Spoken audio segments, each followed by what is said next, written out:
Well, gone are the days when all you had to worry about was a thief snatching your purse or pickpocketing your wallet. Now, most of the times, thieves steal from you and you don't even know it. I know. Identity thieves need only a minute or mere seconds, and poof, your personal and financial information is theirs.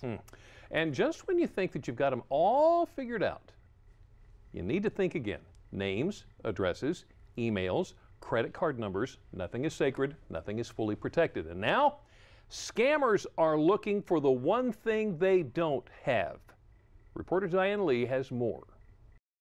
If your credit card company notices you've made big purchases that are out of the norm, you may get a call like this. You answer the phone, they come on very courteous, and good afternoon, I hope you're not busy. They were saying it was like a fraud protection program. And they ask you, have you had any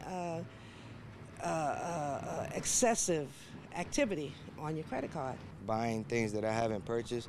Okay, stop right there. Everything sounds legit so far. The caller even claims they'll open a fraud investigation and gives you a reference number. Then they ask this question. For my protection, what's my security code? You know, the 3-digit code on the back. They claim they need it to verify the cards in your possession. You'd think because they don't ask for your full card number, it's not a scam. In fact, the code is the only thing they need. Breaches at major retailers have landed a lot of people's card numbers on the black market. And get this, what they already know about you makes them sound even more legit. They told me even my address and where I lived at. Fortunately, both Pablo Flores and Francis McCullough followed their gut. They tried to talk and talk, but I was ahead of them, so I just hung up. If you get a call like this, hang up and call the customer care number on the back of your card. For one, you can double check to make sure there are really no unauthorized charges. And you can also warn your card company to keep a close watch on your account. All right, now remember this rule of thumb. If you did not initiate the call using a number that you know is trustworthy, don't give anybody your personal information. Now, this scam has been found over email, so the suggestion is make sure you apply that rule of thumb to any form of communication. Well, another thing to remember, scammers are going to be getting even more desperate to get their hands on your card sooner rather than later due to changes coming to your debit and credit cards. You'll recall Friday we told you nearly half of all cards will be replaced by the end of the year. The new cards will be equipped with computer chips to make your information more secure. If they haven't so already, stores will need to purchase new card readers that can read the EVM chips. Now, while the readers can help keep your information secure, so can something else, your instinct. How many times have you heard, if it seems too good to be true, it is, or if it doesn't feel right, it probably isn't.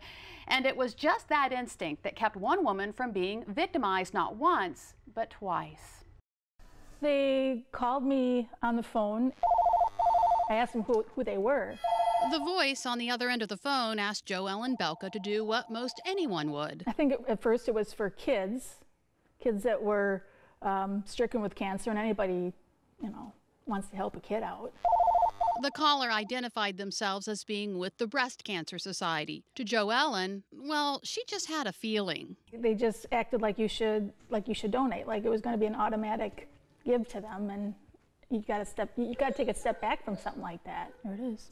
She did her research, and it prevented her from being taken. But a few months later, they called again. They did contact me twice, but it was of a different name that they went by. What JoEllen heard was similar to what consumers across this country were hearing. They're helping these children with their hospice support, medical supplies, and medication, okay? Those were outright lies. The Federal Trade Commission is moving to shut down the 4 cancer charities. They allege the Cancer Fund of America, Cancer Support Services, the Breast Cancer Society, and Children's Cancer Fund of America used donations to purchase cars, trips, and date site memberships. They believe less than 3% of the $187 million went to support cancer research. The Better Business Bureau started warning people about these 4 charities 6 years ago. They say JoEllen avoided being taken because she did what we all should. Scammers don't like smart people, and so the more questions you ask, the more likely they're going to move on to the next victim. Now, experts say the takeaway from all of this is before you make a charitable donation, know who you're giving to and how they'll use the money. If they can't tell you or won't tell you, that's pretty much a good red flag. And don't be afraid you will offend someone by asking. The reputable charities, organizations like Susan G. Komen, want you to ask. it's really hard to know who's on the up and up and who isn't. Right. Oh my goodness. Well, just like you never know if the person standing in line with you at the post office or the grocery store at checkout is wanted by police. So still ahead on Delmarva Life, we want you to take a close look at the fugitives featured in today's Most Wanted Monday. You just never know when you might bump into one of them, and well, for you, that could mean cash. And later, not all seniors want to cash in their retirement to move out of their homes and into assisted living facilities. Find out about a growing movement that allows them to age in place. It's all still ahead on Delmarva Life.